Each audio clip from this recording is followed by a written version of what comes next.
printed in House Report 114-411. For what purpose does the gentlewoman from Texas seek recognition? I have it. Mr. Chairman, I have an amendment at the desk.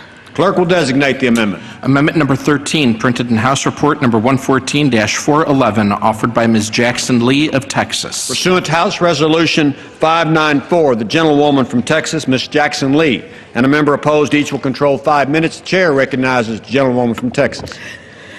Mr. Chairman, thank you so very much. Let me thank the chairman and ranking member of the full committee and express my excitement to be talking about reform and real housing issues.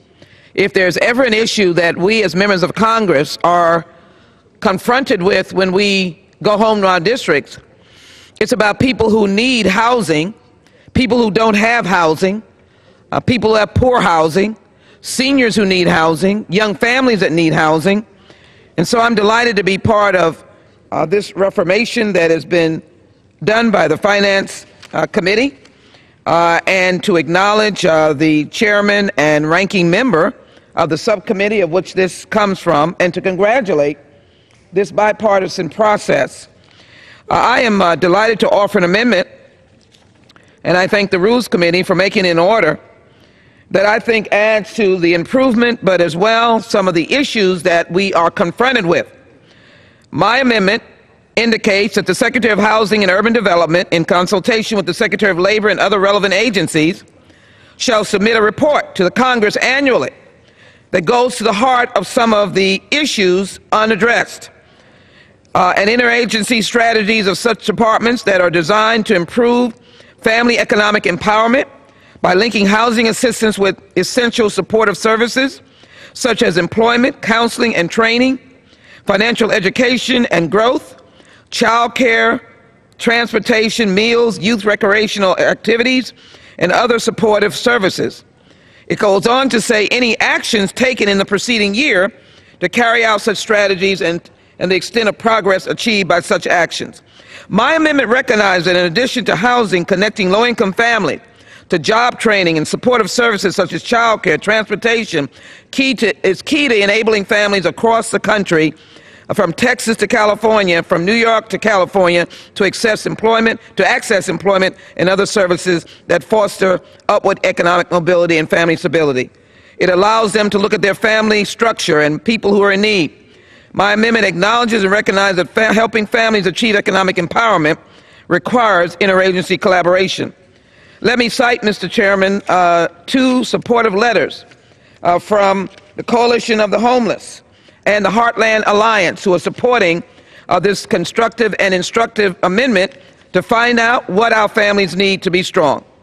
And let me also say I'm delighted to tell the story of Finney from the Houston Housing Authority, where we gave her supportive services through the Family Sufficiency Program, and she has come to a point of a credit score of 640 and now a proud homeowner. What a legacy. And so I'd ask my colleagues to support this amendment. I'm going to reserve my time, but let me modify that, Mr. Chairman. I'd like to ask how much time do I have remaining? The gentlelady from Texas has 2 minutes remaining. I thank the gentleman very much. Unfortunately, one of my dear colleagues from Guam missed her time to offer her amendment, and I'm going to ask unanimous consent to modify my amendment with the modification at the desk of Ms. Bordello and yield her 1 minute to be able to discuss her amendment at this time. The clerk will report the modification. Modification to Amendment number 13, printed in House Report number 114-411. At the end of the amendment, add the following. Page 55, after line 11, insert the following new section. Section 111, preference for United States citizens or nationals. Section 214A7 of the Housing and Community Development Act of 1980, 42 United States Code 1436AA7, is amended by striking such alien and all that follows through the period at the end and inserting any citizen or national of the United States shall be entitled to a preference or priority in receiving financial assistance before any such alien who is otherwise eligible for assistance. Without objection, the modification is agreed to. The gentlelady from Guam is recognized. I thank the gentlelady from Texas for yielding, and Mr. Chairman, I have an amendment at the desk. My amendment fixes a misinterpretation of law and gives U.S. citizens and nationals a preference over migrants from the Republic of Palau, Republic of Marshall Islands, Federated States of Micronesia when receiving federal aid. I continue to support allowing these migrants to receive housing assistance. Otherwise, our housing situation in Guam and other affected jurisdictions would get even worse. However, it was not the intent of Congress to displace our citizens when it extended eligibility to migrants in 2000.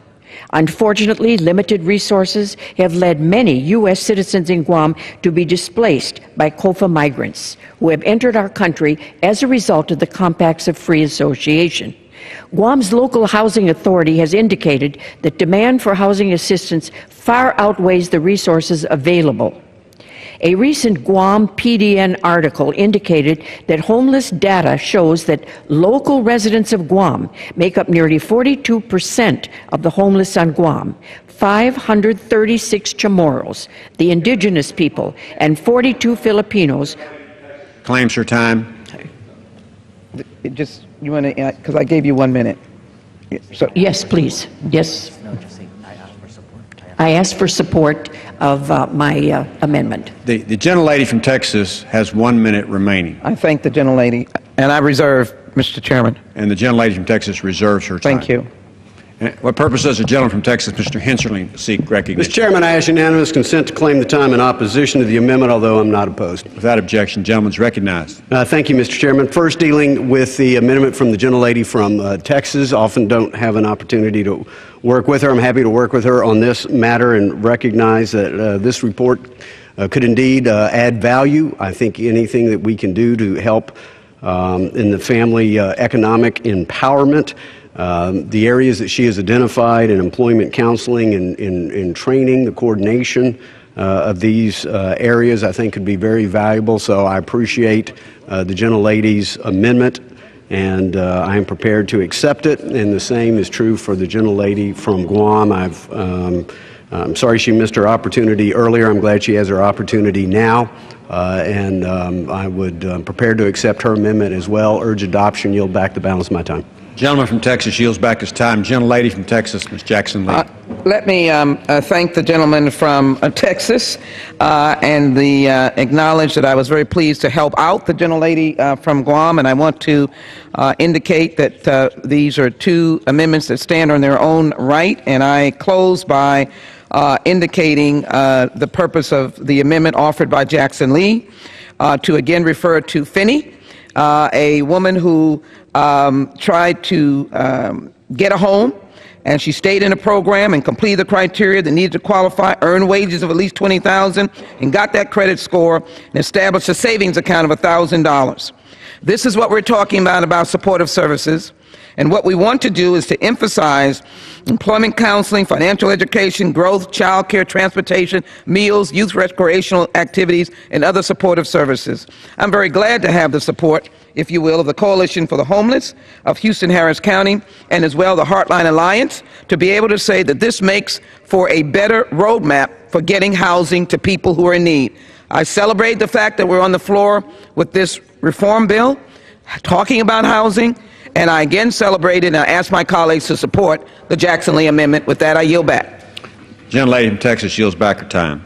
Questions on the amendment as modified offered by the gentlelady from Texas. Those in favor say aye. Those opposed, no. Opinion of the chair, the ayes have it. The amendment as modified is agreed to.